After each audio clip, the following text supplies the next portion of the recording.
Hello everyone. Okay, so in a previous video I spoke of a name that was added to the list of executions for this year when I mentioned a woman on death row in Texas named Melissa Lucio.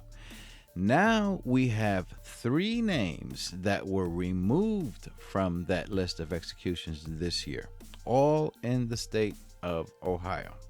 On February 18, Ohio Governor Mike DeWine put a temporary halt on the executions of three men that were scheduled to die by lethal injection later this year. Percy Hutton, who was scheduled to be executed in June, will have his date of execution moved to June 18 of the year 2025. Douglas Coley, who was scheduled to be executed in July, has been moved to September 24, 2025. And Cedric Carter, who was scheduled to be executed in August this year, now has a date of August 27, 2025. A statement from the governor's office reads as follows. Governor DeWine is issuing these reprieves due to ongoing problems involving the willingness of pharmaceutical suppliers to provide drugs to the Ohio Department of Rehabilitation and Correction pursuant to DRC protocol without endangering other Ohioans. It almost sounds like the people of Ohio will somehow be contaminated by drugs used for lethal injections if it gets delivered to that state. Here's some death row trivia for you. In the state of Mississippi, they have Richard Gerald Jordan on death row for the kidnapping murder of a woman that happened in the year 1976. Jordan is now 75 years old. He was sentenced to death in 1977 and has been on and off death row for the past 44 years. This here is Thomas Eugene Creech. He was born in 1950. Creech is now 71 years old. He was convicted for murders he committed in 1974 and 1975. Yes, I said those years right, 1974 and 75. He later confessed to having killed 42 people. On March 25th, 1976, Creech was sentenced to death by hanging. Since then, he has been on and off death row in the state of Idaho for the past 46 years.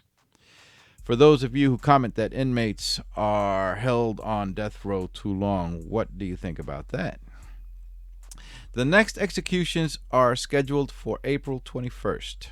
There will be two executions that day.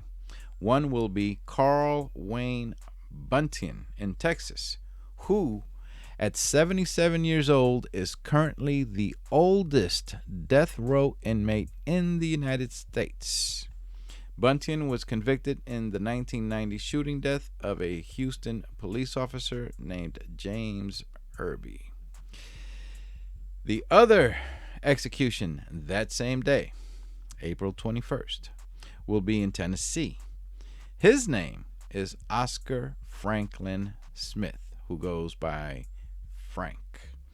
Just like Thomas Eugene Creech, who I mentioned earlier, Frank Smith was also born in 1950. He will be 72 years old this month. He was sentenced to death in 1990 and has been on death row in Tennessee for 32 years. In all fairness, Smith was supposed to be executed back in June of the year 2020, but the COVID pandemic had put a delay on that. Smith was convicted for killing his estranged wife, Judy Robirds-Smith. They were no longer living together, having separated about 4 months earlier, and for killing her two sons, not his, her two sons from a previous marriage, Jason and Chad Burnett, ages 13 and 16 at the time they were killed. Oscar Franklin Smith and Judy were married in 1985, and a year later, they did have twin boys of their own. making them about 3 years old when the murders occurred. Judy Robards had called her sister about 10:30 p.m. the night she was killed and told her that Frank Smith had taken the twins so that he could watch them the next day while she goes out shopping for a car. Frank Smith and Judy had been in a custody battle for those twins, and Judy had been awarded temporary custody. The killings, referred to in some reports as bizarre, occurred in this house on Luty Street in Nashville, Tennessee, a house built in the year 1925 and still standing today.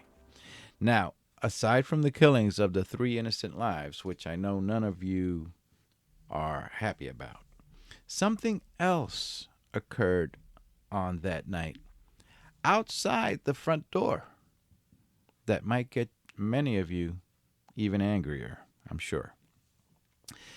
It all started on a Sunday night, October 1st, 1989. Frank Smith, who was 39 years old at the time, had picked up the twins from Judy Smith's home about 10:30 p.m. and took them back to his house, about a 30-minute drive, where the twins would be in the care of his mother.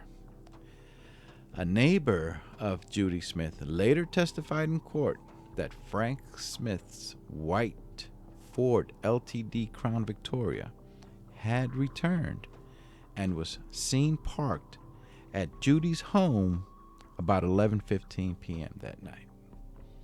According to investigators, the back door of the house had been left open, and Frank Smith went inside.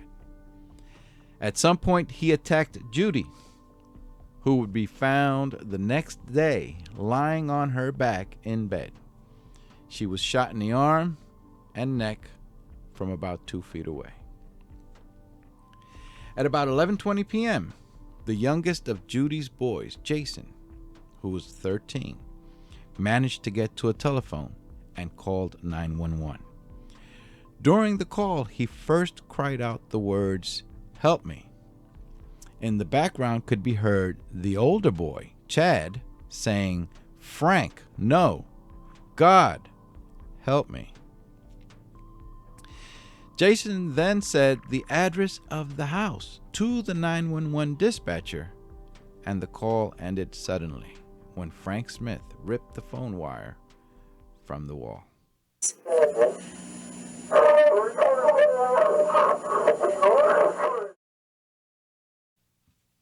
The 911 dispatcher then notified a police unit of the phone call by reporting the following. A female white subject called in and she said, "Help me," and then the phone was cut off.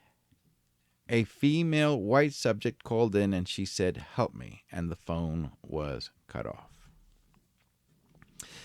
The dispatcher mistakenly thought the caller, 13-year-old Jason, was a woman.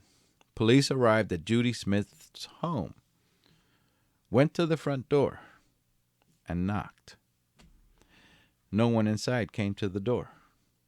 They looked inside as best they could, and all was silent. The officers regarded the situation as a false call and left. I know you would think that if a 911 dispatcher heard the words "help me" and radioed that to the police unit sent to investigate, that police should have known that something must have happened inside that house, and that a much better effort should have been made to gain access. The 3 bodies were discovered the next day at about 3 p.m. the next day. It was later determined that 3 weapons were used during the killings: a gun, a knife, and a tool similar to an ice pick called an awl. It's used for poking holes into leather, and Frank Smith was well known for engaging in crafts with leather. The awl was found at the scene. The older boy, Chad Burnett, had been stabbed in the chest, back, and stomach with the awl and a knife, and he bled to death. he had defensive wounds on his hands. The younger boy, Jason, was found on the floor at the foot of the bed where the mother lay dead. He was stabbed in the chest and abdomen, and his neck was slashed.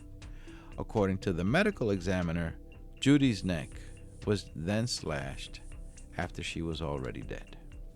Because 3 weapons were involved, investigators initially thought that there might have been multiple assailants. It's very unusual for just one person to use 3 different weapons. But of course, Oscar Franklin Smith was immediately suspected of the killings.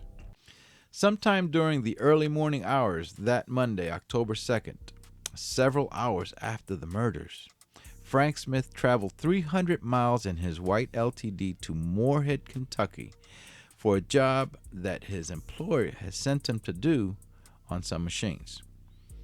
He returned to his home in Pleasant View, Tennessee, a farming town just outside of Nashville, later that afternoon, where police were waiting for him, picked him up, and took him back to the police station.